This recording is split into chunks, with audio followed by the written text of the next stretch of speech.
नमस्कार। हम फिर एक अंतराल के बाद मिल रहे हैं, हम और सिद्धार्थ वरदराजन। हमारी नियमितता हमेशा बाधित होती रहती है और इसकी वजह कुछ देश के हालात भी हैं और कुछ दूसरे किस्म की व्यस्तताएं भी। आपका फिर से स्वागत है। पिछली बार हम जब मिले थे और आज मिल रहे हैं, कई बार लगता है कि हमारा विषय बदलता नहीं है या वापस रिकॉर्ड की सुई घूम कर वहीं आ जाती है।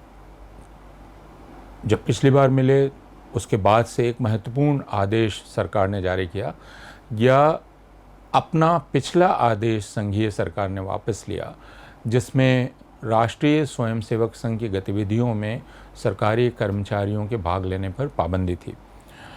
इस नए आदेश में उस पाबंदी को हटा दिया गया है, यानी अब सरकारी कर्मचारी भाग ले सकते हैं राष्ट्रीय स्वयंसेवक संघ की गतिविधियों में। इसको लेकर काफ़ी विवाद हुआ है। इस बीच जब यह ऐलान हुआ तब मध्य प्रदेश उच्च न्यायालय के एक न्यायाधीश ने कहा कि यह अन्याय 50 वर्षों से हो रहा था, जो उनके ख्याल में उनकी अदालत में जब मामला आया तब सरकार चेती और उसने यह पाबंदी हटाई। लेकिन उनका कहना था कि यह अंतर्राष्ट्रीय ख्याति का संगठन है राष्ट्रीय स्वयंसेवक संघ, और इसमें भाग लेने से किसी को रोकना, इससे बड़ा अन्याय कुछ हो नहीं सकता है। लेकिन इसका मतलब क्या है और क्यों इसे बहुत सारे लोग ख़तरनाक बतला रहे हैं, और क्या ये वाकई ख़तरनाक है, संविधान सम्मत है या नहीं, देश के लिए कितना उचित है, इस विषय पर हम लोग बात करेंगे। लेकिन अभी जब हम बात कर रहे हैं तब दिल्ली में भी कांवड़ लेकर कांवड़िए जो शिव के भक्त हैं वे शिव पर गंगा जल अर्पण करने के लिए जा रहे हैं, और सिर्फ दिल्ली में नहीं पूरे भारत में अलग अलग जगहों पर जा रहे हैं। रोज़ाना हमें ऐसी तस्वीरें देखने को मिल रही हैं जिनमें कांवड़िए, या तो आज मुझे जो तस्वीर दिखलाई पड़ी वह उन्होंने पुलिस की गाड़ी को उलट दिया और उसमें तोड़फोड़ की और पुलिस वालों को भी नहीं बख्शा। उसके पहले कई गाड़ियों को उन्होंने नुकसान पहुंचाया या कह के कि उनकी कांवड़ खंडित कर दी गई है, दुकानों में घुसकर मारपीट की। और उसके साथ ही हमने ये सुना कि मुजफ्फरनगर में उत्तर प्रदेश की पुलिस ने ATS बुलाकर कांवड़ियों की सुरक्षा का इंतज़ाम किया और यह कहा कि यह खबर मिली है कि कांवड़ यात्रा पर आतंकवादी हमला हो सकता है। इसको ध्यान में रखते हुए इस सुरक्षा का इंतज़ाम किया जा रहा है, यानी कमांडोज़, ATS कांवड़ियों की सुरक्षा कर रही हैं। दूसरी तरफ हम ये देख रहे हैं कि कांवड़िए लोगों पर हमला कर रहे हैं, लेकिन जो गिरफ्तार हो रहे हैं वो दूसरे लोग हैं, और जो पुलिस रिपोर्ट दर्ज कर रही है वो अनाम कांवड़ियों के खिलाफ है और वो बता भी नहीं पा रही है कि कौन इसमें दोषी हैं। पुलिस का यह भी कहना है कि कांवड़ियों की आस्था की रक्षा करना उसका प्राथमिक कर्तव्य है। छत्तीसगढ़ से यह तस्वीर आई जिसमें पुलिसकर्मी बाकायदा कांवड़ियों की आरती उतार रहे हैं। पिछले सालों की हम तस्वीर देख चुके हैं जिसमें पुलिसकर्मी कांवड़ियों का पद प्रक्षालन कर रहे हैं और उन पर उत्तर प्रदेश पुलिस के सर्वोच्च अधिकारी हेलीकॉप्टर से पुष्प वर्षा कर रहे हैं। इन सारी चीज़ों का क्या अर्थ है, क्यों हम इन पर चर्चा कर रहे हैं? सिद्धार्थ, आप खुद इन सब को देख रहे हैं, आप किस प्रकार समझते हैं ये घटनाक्रम जो चुनाव नतीजों के फ़ौरन बाद, सावन को तो आना ही था, लेकिन चुनाव नतीजों के बाद जो ये हो रहा है, क्या इसका कुछ ख़ास अर्थ है? प्रोग्राम का परिचय आप दे चुके हैं, लेकिन एक और पहलू मैं जोड़ना चाहूँगा, क्योंकि उत्तर प्रदेश और उत्तराखंड सरकार की जो आदेश है कि रेस्टोरेंट्स और ठेलों में जो बेचने वाला है या जो वहाँ पे जो मज़दूर हैं उनके नाम बड़े बड़े अक्षरों में वहाँ पे प्रकाशित किया जाए या डिस्प्ले किया जाए, उस इशू को लेकर आप खुद सुप्रीम कोर्ट गए, सुप्रीम कोर्ट ने इस पर स्टे लगाए, लेकिन ये मुद्दा गया नहीं है। अभी भी मुझे लगता है कि इस पर ये जीवित एक सवाल है और कोर्ट आगे जाके क्या फ़ैसला सुनाएगा। उत्तर प्रदेश सरकार का तर्क भी हम देख चुके। तो मुझे लगता है कि इस सवाल को भी इस इशू में अगर हम इस डिस्कशन में जोड़ दें, तो मतलब कि जो पॉलिटिक्स और धर्म का मिश्रण, जिसके ख़िलाफ़ मेरी नज़रों में हिंदुस्तान की जनता ने इस बीते आम लोकसभा चुनाव में एक तरह से उस पॉलिटिक्स को, उस मिश्रण को नकारा। जो जनता की राय मोटे तौर पे मुझे लगता है कि यही थी कि भाई जो हम नेताओं को चुनने के लिए इलेक्शन में शामिल हो रहे हैं। हमको प्रधानमंत्री चाहिए, हमको पंडित नहीं चाहिए, हमको पुजारी नहीं चाहिए, हमको एक जो है मतलब ये रिलीजियस अफेयर्स का मामला नहीं है, ये पॉलिटिकल और हम सरकार चलाने वाली बात है। लेकिन जो चुन के जो आए हैं, जो सरकार बनी है, वो मुझे लगता है कि अपने हरकतों से बाज नहीं आई अभी तक, और अभी भी शायद उनकी फितरत यही, उनके जहन में ये बात अभी भी है कि शायद हमको और गहराई से और तेज़ी से पॉलिटिक्स और रिलीजन का मिश्रण हमको करना है, ताकि लोग जो है पूरी तरह से भ्रमित हो जाए, गुमराह हो जाए। क्योंकि आरएसएस पे बैन लिफ्ट करना मतलब पब्लिक ऑफिशियल्स की सदस्यता पे बैन जो लगा था उसको आपने हटा दिया, और फिर ये कावड़ वाला जो इशू है, मुझे लगता है कि दोनों को अगर अलग अलग भी करें तो सबसे पहले आरएसएस का जो सवाल है, मैं दर्शकों को, क्योंकि इतना इस पे कन्फ्यूजन हो रहा है कि भाई आरएसएस को क्यों सिंगल आउट किया जा रहा है। हिंदुस्तान में तमाम ऐसे संगठन हैं, तो एक नोटिफिकेशन 60s के दशक में भारत सरकार ने क्यों जारी किया, जिसमें आरएसएस और जमात, सबसे पहले तो आरएसएस से केवल उसमें था नहीं, उसमें जमात भी था। लेकिन इसकी वजह मैं बताता हूँ कि सेंट्रल सर्विस जो रूल्स हैं उसके मुताबिक कोई भी पब्लिक सर्वेंट, उसका पॉलिटिकल एफिलिएशन नहीं होना चाहिए। आप कह सकते हैं कि भाई ये आपके फ्रीडम ऑफ एसोसिएशन के खिलाफ जाता है, लेकिन आप पब्लिक सर्वेंट हैं, आपकी डीलिंग्स होती हैं जनता के साथ, और जनता की नज़रों में मतलब मतलब ज़रा से भी शक व शुबा उनके मन में नहीं होना चाहिए कि जिससे वो बात कर रहे हैं, जिसके सामने वो अपनी बात रख रहे हैं, उनका कोई पॉलिटिकल लीनिंग है। क्योंकि बहुत सारे सवाल हैं जो पॉलिटिक्स से जुड़े हुए हैं। तो बहुत सारे ऐसे देश में, दुनिया भर में ये रिक्वायरमेंट होता है कि अगर आप सिविल सर्वेंट हैं तो आप पॉलिटिक्स में इंगेज नहीं करेंगे, रिटायर होकर आप कुछ भी करें, आप कर सकते हैं। तो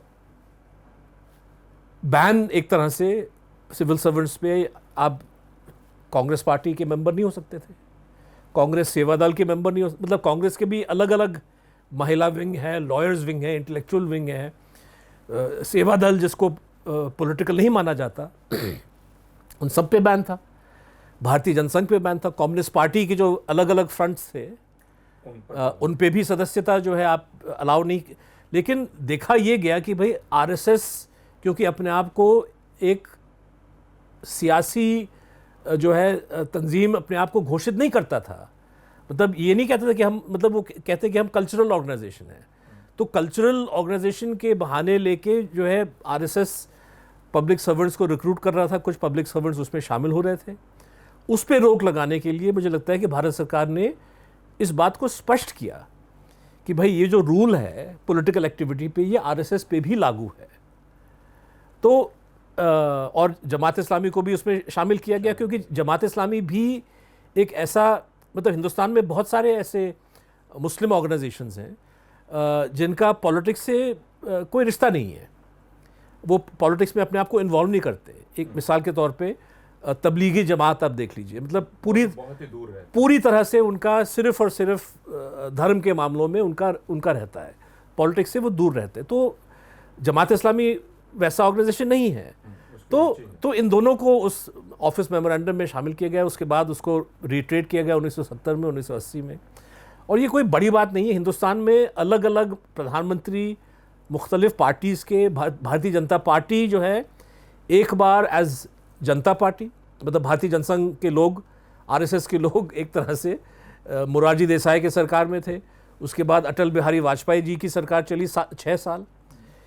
किसी ने इस बात को उचित नहीं समझा कि भाई आरएसएस पे जो बैन है पब्लिक सर्वेंट्स के मेंबरशिप का, इसको हटाया जाए। क्यों? क्योंकि ये पॉलिटिकल ऑर्गेनाइजेशन है। इस और मैं मॉरल्स पे या किस किस्म की पॉलिटिक्स, इस पे मैं जा ही नहीं रहा हूँ। इस पे आप अलग से बहस कर सकते कि भाई कम्युनल है, सेक्युलर है, क्या है, लेकिन आरएसएस पॉलिटिकल, इस पे तो कोई दो राय हो ही नहीं सकते। हालांकि वो मना करते हैं, नहीं वो मना करते हैं, लेकिन ये बहुत साफ है। और मुझे हमेशा प्रेमचंद का वो वाक़या याद आता है, हालांकि वो एक दूसरा है कि सांप्रदायिक सांप्रदायिकता को अपने असली रूप में निकलने में ला जाती है, इसलिए वो हमेशा संस्कृति की खाल ओढ़ के निकलती है। तो राष्ट्रीय स्वयंसेवक संघ भी संस्कृति की खाल ओढ़कर बाहर निकलता है, हालांकि वो राजनीतिक संगठन है। बिल्कुल। और मतलब आप देख सकते हैं कि आरएसएस से कंटिन्यूसली लोग पहले भारतीय जनसंघ में चले गए, अब भारतीय जनता पार्टी में, एक संगठन से दूसरे संगठन में चले जाते हैं, फिर वापस चले जाते हैं। तो ये कहना कि ये पॉलिटिकल ऑर्गेनाइजेशन नहीं है, ये गले से नहीं उतरता।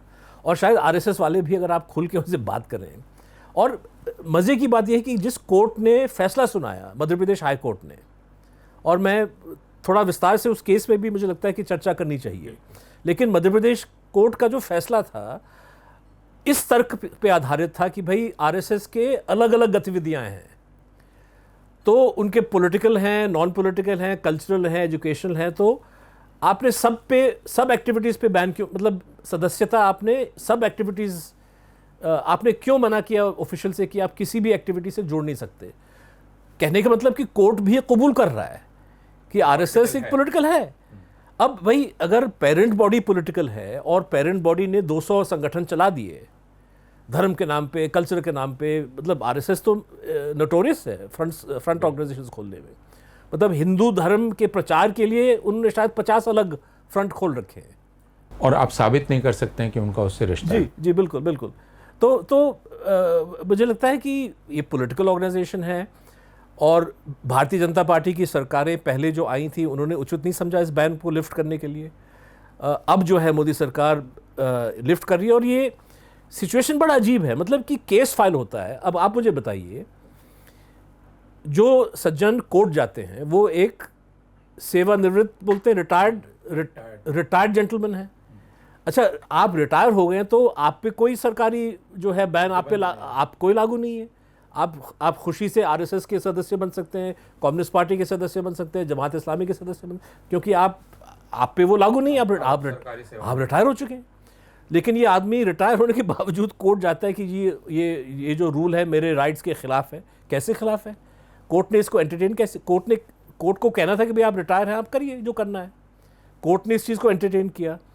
कोर्ट ने, बल्कि जजमेंट में भी इस फिक्शन को इंकरेज किया गया है कि ये बैन कहीं ना कहीं रिटायर्ड लोगों पे भी है, जबकि वो नहीं है, बिल्कुल नहीं है। और इसीलिए इस केस को एडमिट किया गया और बहस हुई, और इस केस को एक बहाना बनाते हुए सरकार ने बैन हटा दिया। और न कोई तर्क, न कोई एक्सप्लेनेशन। मतलब कम से कम जब बैन लगी 1965-66 में जब लगी, या 70 में या 80 में जब रिट्रेट हुआ गया, तो ऑफिस मेमोरेंडम में कुछ तर्क तो दिया गया कि भाई हम इस कारण, क्योंकि हम नहीं चाहते कि सिविल सर्वेंट पॉलिटिक्स में इन्वॉल्व हो। सरकार सिर्फ यही कह रही कि हम बैन हटा रहे हैं। क्यों हटा रहे हो? कोई वजह नहीं। जबकि कोर्ट अपने आदेश में कहता है कि भाई बैन अगर लगे, बैन अगर हटे, तो इस पे सरकार को लॉजिक देना चाहिए, कारण देना चाहिए। बल्कि कोर्ट इस कदर जो है आगे बढ़ के कहता है कि भाई डेटा होना चाहिए। और उसने 66 वाली ऑर्डर को फॉल्ट किया कि भाई आपने डेटा नहीं दिया, जबकि ये मेरी नज़रों में वो गलत मांग है, क्योंकि आप आरएसएस को बैन नहीं कर रहे हो। अगर आप आरएसएस को बैन करना चाहते हो तो हाँ, यूएपीए के तहत आपको एक केस बनाना पड़ेगा, क्योंकि अल्टीमेटली वो एक कमेटी, एक मॉनिटरिंग स्क्रीनिंग कमेटी के आगे जाएगा, जो एक जुडिशियल बॉडी है, और वो तय करेगा कि भाई ये बैन उचित है कि नहीं। जाहिर है कि वो आप हमेशा पीरियोडिकली रिव्यू होता है, और वो डेटा के आधार पर रिव्यू होता है।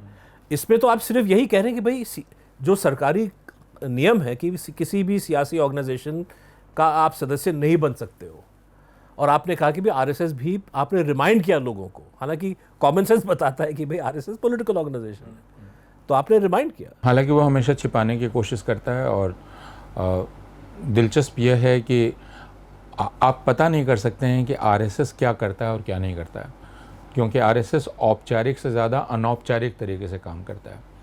यानी कुछ लिखित नहीं, कहीं कोई प्रस्ताव पारित करके कुछ किया जाए, ऐसा नहीं है। अनौपचारिक तरीके से काम होते रहते हैं। जिनका श्रेय लेना होता है आरएसएस उनको कहता है ये हमारा है, और जिनमें उसे ऐसा खतरा लगता है कि कानून के दायरे में वो आ सकता है, अपने आप को दूर करता है। जैसे बाबरी मस्जिद के विध्वंस का जो पूरा अभियान राम जन्मभूमि अभियान के नाम से चलाया गया, वो राष्ट्रीय स्वयंसेवक संघ उसमें शामिल था, विश्व हिंदू परिषद उसका सरगना था, लाल कृष्ण आडवाणी उसके नेता थे, नरेंद्र मोदी उसमें शामिल थे, मुरली मनोहर जोशी, ये सब संघ के लोग हैं।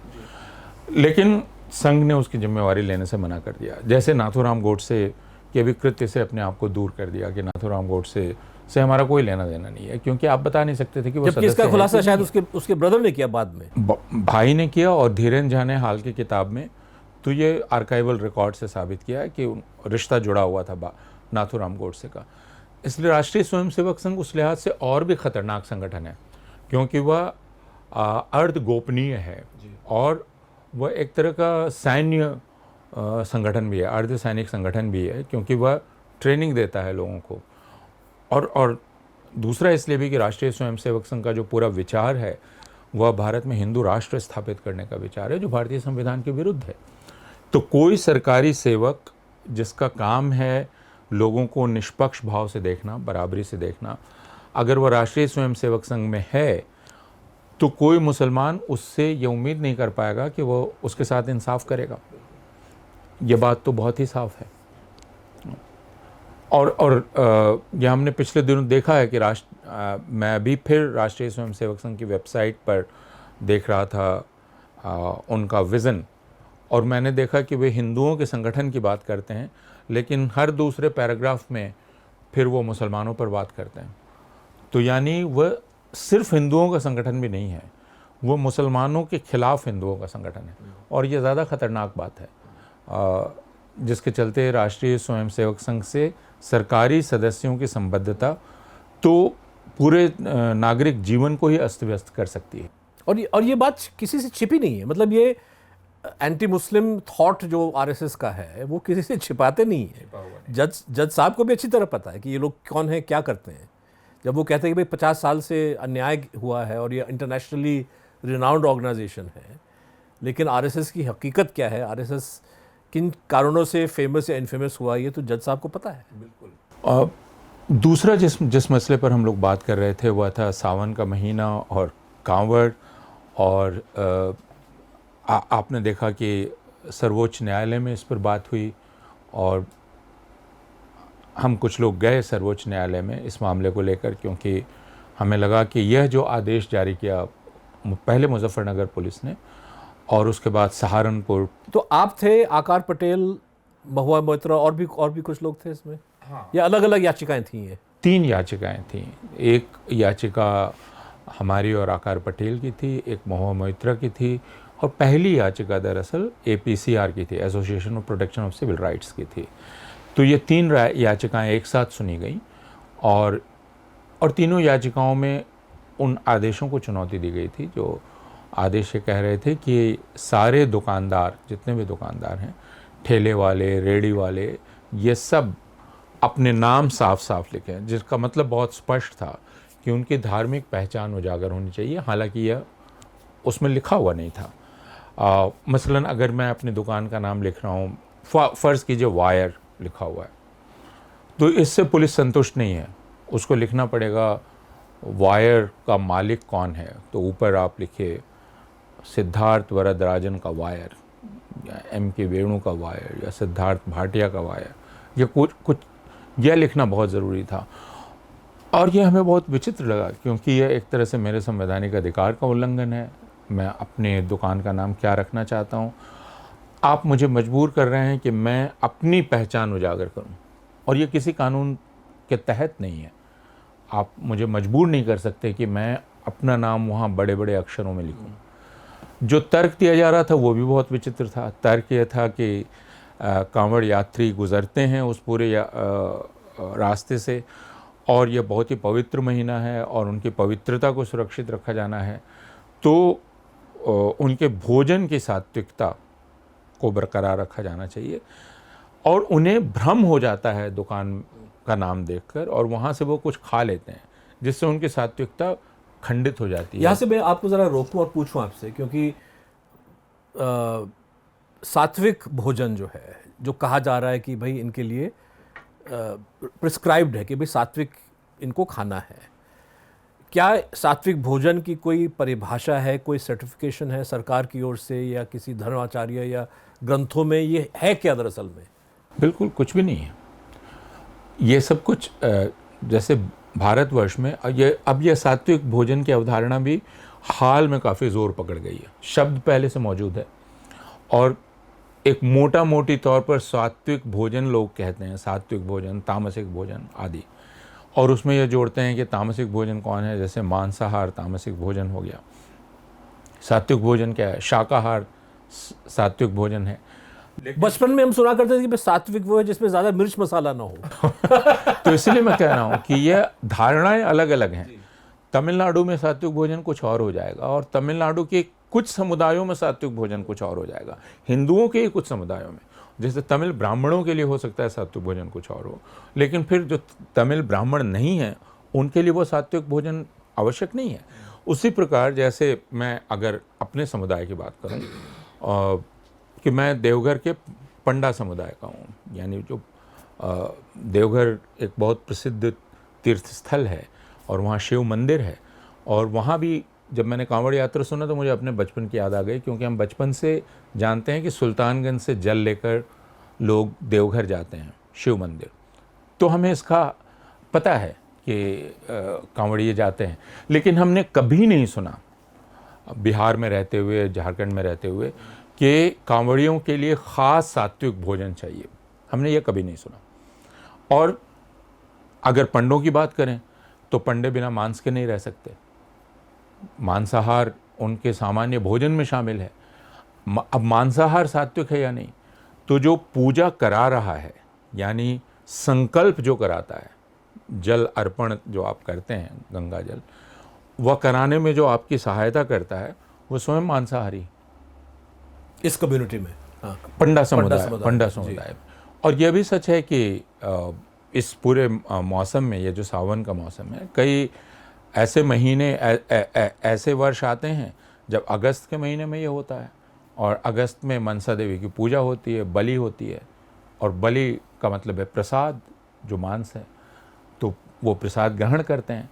इसलिए मैं कह रहा हूँ कि सात्विक भोजन, अब ये थोड़ा चुटकुला जैसा लग सकता है, लेकिन हम मांस खाते हैं देवघर के पंडे, और वो मांस में लहसुन प्याज नहीं डालते हैं, तो क्या वो सात्विक मांस है? और जो लहसुन प्याज डालते हैं वो क्या तामसिक मांस है? तो इसलिए सात्विक की खोज जब आप करेंगे तो आप कहाँ तक पहुँचेंगे और कैसे साबित करेंगे? तो इन्होंने सामान्य तौर पे कहा जो लहसुन प्याज नहीं पड़ता है वो सात्विक है। आप फ्लाइट्स में गए होंगे या ट्रेन में भी आपको जैन खाना मिलता है। जैन खाना का मतलब है लहसुन प्याज नहीं मिलेगा, लेकिन बाकी जो हिंदू खाते हैं वो लहसुन प्याज के साथ खाते हैं। आप कह रहे हैं इस महीने में नहीं खाते हैं, मैं ये मानने को तैयार हूँ कि इस महीने में नहीं खाते हैं, लेकिन सात्विकता की कोई अंतिम परिभाषा नहीं है, नहीं है। इन एनी केस अगर योगी सरकार इस बात की इच्छुक है कि भाई कावड़ के डाइटरी रिक्वायरमेंट्स की रक्षा होनी चाहिए, तो सरकार कोई फूड लिस्ट, उसकी परिभाषा या कोई लिस्ट जारी करे, सात्विकता की परिभाषा दें, सात्विकता की गुणवत्ता का कोई सर्टिफिकेट जो है सरकार जारी करे, ताकि अगर इशू ये है कि भाई कावड़ के मन में भ्रम नहीं होना चाहिए कि जो खाना मुझे चाहिए वो मुझे मिल रहा है कि नहीं मिल रहा है, तो आप ऐसे रेस्टोरेंट बनाइए जहाँ पे सात्विक खाने का की गुणवत्ता जो इच्छुक है इस बात की, लेकिन नाम से क्या साबित होता है? नहीं, मैं यही कह रहा हूँ कि अगर सरकार इतनी चिंतित है तो सरकार जब पुलिस वालों को लगाती है कि वो पाँव धोएं कावड़ियों के, और अतिरिक्त पुलिस का इंतज़ाम करती है ATS का, तो वो सात्विक भोजनालय भी खोल दे सकती है अस्थायी तौर पर। यानी हर कुछ दूर पर एक सरकारी सात्विक भोजनालय खुला हुआ है, तो कांवड़िए वहाँ खा लें। लेकिन और अगर जैसा सर्वोच्च न्यायालय ने कहा भी कि अगर आप इसको लेकर बहुत चिंतित हैं कि कांवड़ियों में भ्रम नहीं होना चाहिए, तो आप अधिकतम ये कर सकते हैं कि आप सारे भोजनालयों से कहें कि वे बाहर लिख दें कि यहाँ क्या खाना मिलता है, क्या नहीं मिलता, यहाँ ये तत्व हैं जो इस खाने में हैं, और आप लेना चाहें तो लें। लेकिन मैं सात्विक भोजन दे रहा हूँ, ये मेरे नाम से कैसे तय होगा? तो एक और सवाल आपसे, क्या किसी ग्रंथ में या किसी, मतलब हमने तो नहीं सुना लेकिन हो सकता है कि है बाहर, किसी ग्रंथ में या किसी हिंदू कम्युनिटी में कोई ऐसी बात है कि भाई खाना, चलिए मान के चले कि सात्विक खाना की हम डेफिनेशन दे देते कोई, लेकिन ये खाना अगर नॉन हिंदू बनाता है या नॉन हिंदू एम्प्लॉई उस महकमे में है तो ये सात्विक नहीं हो जाएगा, ऐसा कहीं है क्या? हमने तो नहीं, सुना अभी तक। जो निषेध है वह निषेध तो हम जानते हैं जाति के आधार पर है। यानी ब्राह्मणों के लिए यह कहा गया है कि वे, जो ग्रंथों में, कि वे शूद्रों के हाथ का नहीं खाएंगे, है ना। लेकिन आपद धर्म में ब्राह्मण भी खाएंगे। यह बहुत मज़ेदार है। तो इसका जो अगर सोर्स है तो वो सोर्स यहाँ है, स्रोत यहाँ है। मनाही बहुत स्पष्ट है कि आप उनके हाथ का छुआ हुआ नहीं खा सकते, ठीक, भ्रष्ट हो जाएंगे। वह भ्रष्ट तो छाया पड़ने से भी होते थे। और उस किस्म की अस्पृश्यता तो अनकॉन्स्टिट्यूशनल मानी गई है। तो यह अस्पृश्यता है। बिल्कुल। इसलिए सरकार जो कर रही थी वो अस्पृश्यता को बढ़ावा दे रही थी। जब वो कह रही है कि आप नाम लिखिए जिससे मैं तय करूं कि मैं आपकी दुकान में जाऊंगा कि नहीं जाऊंगा, तो आप मेरे नाम से तय करना है, आप भोजन से नहीं तय करना है। आप इसका मतलब कि मुसलमान दुकान हो, क्रिश्चियन हो, दलित हो, ओबीसी हो, तो फिर उसमें तय होगा कि जाएंगे या नहीं जाएंगे। नहीं जाएंगे। कहीं यादव लिखा नहीं जाएंगे, तो या ये क्या कहीं बात हुई? या पासी लिखा है या कुछ पासवान लिखा है तो उस दुकान में नहीं जाएंगे। और इस आदेश हालांकि ये सीधे मुसलमानों पर चोट करने के लिए था, लेकिन जो रिपोर्टर्स गए उन्होंने ये बतलाया कि इससे जो दलित हैं वे भी काफ़ी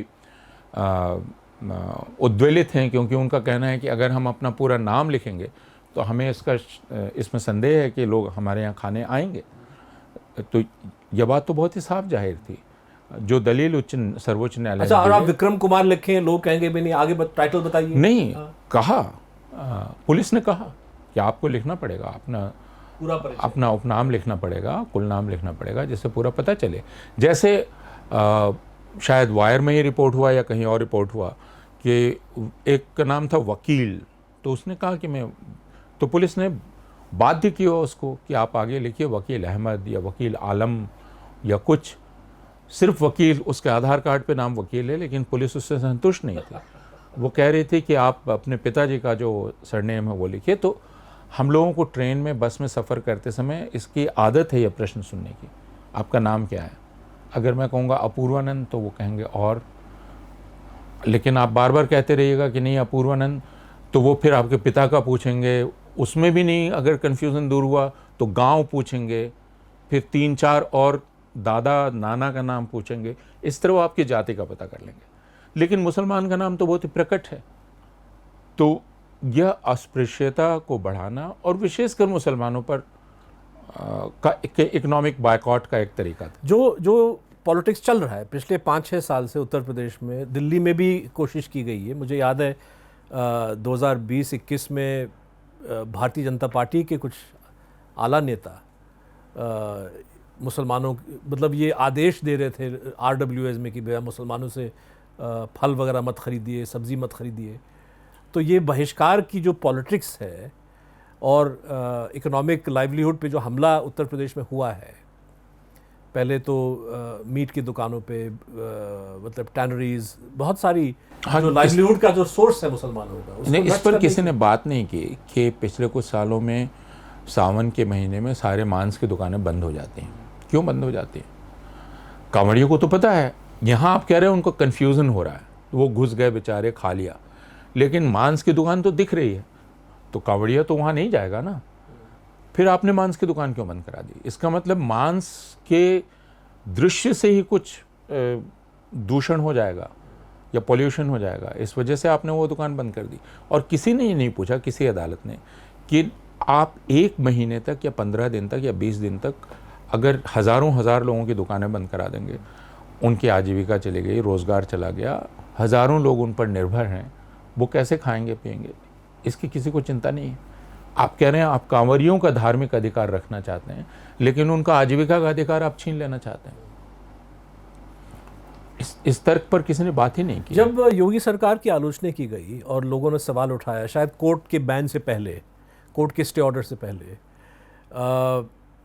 शुरू में कुछ अफवाहें फैलाई गई कि भाई सरकार इस बात को सोच रही है इस आदेश वापस लेने का, लेकिन फाइनली पता चला कि योगी आदित्यनाथ ने पूरे उत्तर प्रदेश में उसको लागू करा दिया। तो कहीं ना कहीं ये एक सोची समझी रणनीति मुझे नज़र आती है कि भाई किस तरह से धर्म के आधार पे आप सोसाइटी को जितना ध्रुवीकरण आप कर सकते हैं आप करें।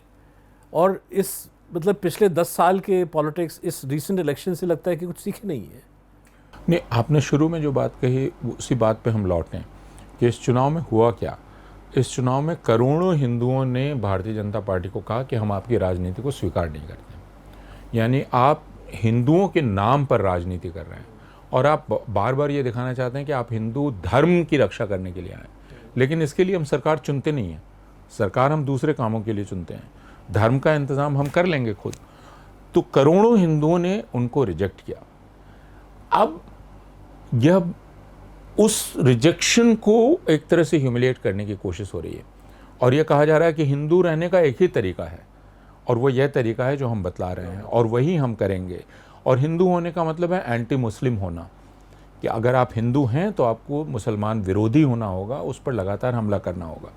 तो प्रश्न ये नहीं था कि सात्विक भोजन, आपने ये देखा होगा कि जब कहा गया कि ये गलत है जो किया जा रहा है तो उसके साथ ही उत्तर प्रदेश सरकार ने कहा कि वो हलाल सर्टिफिकेशन बैन करा देंगे जी। तो दोनों चीज़ें साथ की गई। तो ये बहुत दिलचस्प है कि आप एक तरफ कह रहे हैं कि हम कांवरियों के धार्मिक अधिकार की रक्षा करना चाहते हैं, इसलिए हम चाहते हैं साफ साफ नाम पता चलें। दूसरी तरफ आप मुसलमानों का धार्मिक अधिकार छीन लेना चाहते हैं, क्योंकि उनके लिए हलाल जानना बहुत ज़रूरी है कि कौन सी चीज़ जो जिन तत्वों से बनी है वो हलाल हैं या नहीं है उनके धर्म के अनुसार। लेकिन इसको लेकर भी और ये इलॉजिकल, मतलब मैं हैरान हो गया कि मैंने सोशल मीडिया पे एक मेम्बरान पार्लियामेंट हैं कंगना रनावत, जो हिमाचल से चुन के आई हैं, बॉलीवुड की अभिनेत्री भी हैं वो। तो उत्तर प्रदेश सरकार के आदेश के ख़िलाफ़ कोई और कलाकार या एक्टर है, सोनू, मैं पूरा नाम नहीं, सोनू निगम नहीं, कोई और था, जिसने कहा कि भाई सब दुकानों में ये लिखना चाहिए कि भाई ह्यूमैनिटी, हम नाम नहीं अपना बताएंगे, हम लोग लिखेंगे ह्यूमैनिटी, मतलब कि सब लोग यहाँ पे वेलकम हैं। उसके खिलाफ जो है वो कंगना रनावत ने ट्वीट किया कि भाई हलाल भी हम लोग हटा देते हैं। अब बताइए कि हलाल जो है, अगर कोई दुकान या कोई रेस्टोरेंट वहाँ हलाल लिखता है तो आप ग्राहक को बता रहे हैं कि भाई ये चीज़ यहाँ पे उपलब्ध है। बिल्कुल। जैसे ये रामनवमी या जब गुजराती लोग फास्टिंग वगैरह करते हैं तो फलहार, उनकी अपनी चीज़ें होती हैं जिसमें गेहूँ नहीं होता, ये सब होता है। तो मैंने खुद दुकानों में पैकेट्स देखे कि भाई ये जो फलहार है या मतलब ये नवरात्रि का जो स्टफ़ होता है लिखा रहता है। मतलब तो मतलब दैट्स लाइक, अगर मुसलमान अपने रेस्टोरेंट में हलाल लिखता है ग्राहकों को बताने के लिए कि भाई हलाल यहाँ पे है, तो कोई और दुकानदार नवरात्रि के टाइम में लिखेगा कि भाई नवरात्रि का सामान यहाँ पे है, कोई फलहार है, ये है, वो है। तो मतलब इस चीज़ को इक्वेट करना उत्तर प्रदेश सरकार के आदेश के साथ, मतलब निहायत बेवकूफ़ लोग हैं जो इस चीज़ को इक्वेट कर रहे हैं। और इससे साफ जाहिर कि एम ये नहीं कि हिंदुओं के धर्म की रक्षा करना, एम ये नहीं कि किसी के आस्था को जो है हर्ट प्रोटेक्ट करना। एम सीधे तौर पे ये कि भाई मुसलमानों को किस तरह से आप निशाना कंटिन्यूसली बनाएं। बिल्कुल। और दोनों में कोई तुलना नहीं थी, क्योंकि हलाल तो मैं भी बेच सकता हूँ। मुसलमान ये नहीं कह रहे हैं कि हमें हलाल सिर्फ मुसलमानों से लेना है। हलाल तो अपूर्वानंद की दुकान में भी हो सकता है, या किसी रणेंद्र की दुकान में भी हो सकता है, किसी की भी दुकान में हो सकता है। यानी अगर कंगना रनावत भी कोई दुकान चलाएं, कोई स्टोर चलाएं, तो उसमें वो हलाल सामान रख सकती हैं। मुसलमान कभी नहीं कहेंगे कि मैं आपके यहाँ से हलाल नहीं खरीदूँगा। तो वो सिर्फ ये देखना चाहते हैं कि जो सामग्री निषिद्ध है उनके धर्म के अनुसार, उसका इस्तेमाल तो आप नहीं कर रहे हैं उसमें। बहुत साफ है। तो ये हिंदुओं के किसी अधिकार का उल्लंघन नहीं है। सिर्फ मुसलमान, यानी हलाल अगर हिंदुओं के लिए निषिद्ध है तो ना खरीदें, उनको तो बाध्य नहीं कर रहा है कोई कि खरीदें। लेकिन दोनों को तुलनीय बना दिया गया कि यहाँ सात्विक भोजन हलाल है तो सात्विक भोजन क्यों नहीं है। आप ज़रूर लिख दीजिए सात्विक भोजन, लेकिन क्या तनवीर अहमद सात्विक भोजन बेच सकते हैं कि नहीं, प्रश्न यह। आप ये कह रहे हैं कि नहीं, हम तनवीर अख्तर की दुकान में नहीं जाएंगे, तो फिर आपको खुल कर कहना चाहिए। सही बात है। और एक और सवाल अपूर्व कि ये coming back to this RSS ban वाला जो है, कोर्ट का सवाल कि भाई 50 साल से ये अन्याय जो है भारत सरकार ने झेला है, न्याय की बात छोड़ दीजिए, लेकिन आपकी नज़रों में मोदी सरकार ने ये फैसला आज क्यों लेना चाहा? ये वही सरकार जिसने 10 साल में नहीं लिया, वाजपेयी सरकार ने 6 साल में नहीं लिया, लेकिन अचानक जो है जबकि कोर्ट में जो तर्क पेश किया जाता बहुत कमज़ोर तर्क था, बहुत आसानी से एसजी वहाँ जाके कह सकते थे कि भाई ये शख्स तो रिटायर्ड है, इस पर तो कोई लागू ही नहीं है, आप केस को डिसमिस करिए। नहीं, उससे ये भी पता चलता है कि जो जज साहब हैं वो शायद, जैसा राज्यसभा के सभापति ने कहा कि मैं एकलव्य की तरह राष्ट्रीय स्वयंसेवक संघ में था, तो यानी मैं पोशीदा तौर पर राष्ट्रीय स्वयंसेवक संघ में था। तो हो सकता है न्यायपालिका में बहुत लोग पोशीदा तौर पर राष्ट्रीय स्वयंसेवक संघ में हों और इस आदेश का इंतज़ार कर रहे हों। लेकिन ये जो मौका है ये बहुत दिलचस्प है, क्योंकि बहुत सारे विश्लेषकों का कहना है कि एक तनाव जैसा है राष्ट्रीय स्वयंसेवक संघ में और नरेंद्र मोदी के भीतर, जिसमें राष्ट्रीय स्वयंसेवक संघ को ऐसा लग रहा है कि उसका वर्चस्व अब ख़त्म हो रहा है और नरेंद्र मोदी संघ पर भी कब्ज़ा कर रहे हैं, भारतीय जनता पार्टी पर भी। कुछ दिन पहले जो जेपी नड्डा ने बयान दिया था कि अब हम ताकतवर हो गए हैं, यानी भारतीय जनता पार्टी की स्वतंत्रता संघ से, इसका उन्होंने संकेत दिया था, तो कुछ लोगों को लगा कि वो मुँह से निकल गया था, लेकिन शायद संघ को लगा कि ये जानबूझ के दिया गया है, कि इशारा है। और बहुत सारे लोग पिछले 10-12 वर्षों से यह कह रहे हैं कि नरेंद्र मोदी ने संघ को कई जगह मजबूर कर दिया है, जिसकी आदत संघ को नहीं है, क्योंकि संघ लोगों को डिप्यूट करता है फिर वापस बुला लेता है। लेकिन अभी यह हालत है कि हम संघ मजबूर हो रहा है। और भागवत के जो कुछ बयान थे इसके पहले, वो बयान इसका इशारा करते हैं कि वो अप्रत्यक्ष रूप से आक्रमण कर रहे थे नरेंद्र मोदी पर। तो उनको संतुष्ट करने के लिए, फुसलाने के लिए, बहलाने के लिए यह एक उनके सामने चारा फेंका गया है। इसकी कोई ज़रूरत नहीं है, जैसा मैं कह रहा हूं। इनके फैक्शनल पॉलिटिक्स के चलते भारतीय संविधान पे आक्रमण हो रहा है, हिंदुस्तान के लोगों पे हमला हो रहा है। बिल्कुल। हालांकि मैं ये भी मानता हूं कि जो दुर्भाग्य की बात है वह यह है कि इस देश में बहुत सारे लोग राष्ट्रीय स्वयंसेवक संघ में हैं, लेकिन चूंकि संघ की सदस्यता का कोई रजिस्टर नहीं है, इसलिए हमें पता नहीं है कि कौन सा जज है, कौन सा वाइस चांसलर है, या कौन सा सीनियर पुलिस ऑफिसर है, या कोई और है। और यह हमें तब दिखलाई पड़ता है जब कोई पुलिस ऑफिसर आरती करता है या चरण दबाता है या कुछ और करता है। तो यह काफ़ी ख़तरनाक है कि इसका मतलब अभी तक पोशीदा तौर पर ये लोग संघ में थे। जी।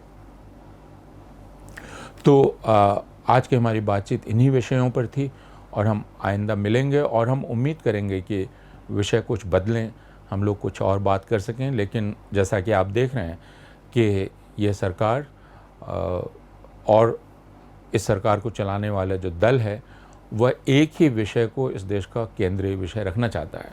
हालांकि आज जब हम ये बात कर रहे हैं तो बिना इसके इस बात को ख़त्म नहीं करना चाहिए कि जो सबसे अधिक चर्चा का विषय होना चाहिए था अभी इस वक्त, वह था दिल्ली में एक दिन की बारिश में, कुछ घंटों की बारिश में, दिल्ली के एक ऐसे इलाके में जो जिसको आप कोई स्लम नहीं कह सकते हैं, वहाँ यूपीएससी के कोचिंग सेंटर में बारिश के पानी में फंसकर 3 छात्रों की मौत हो जाती है।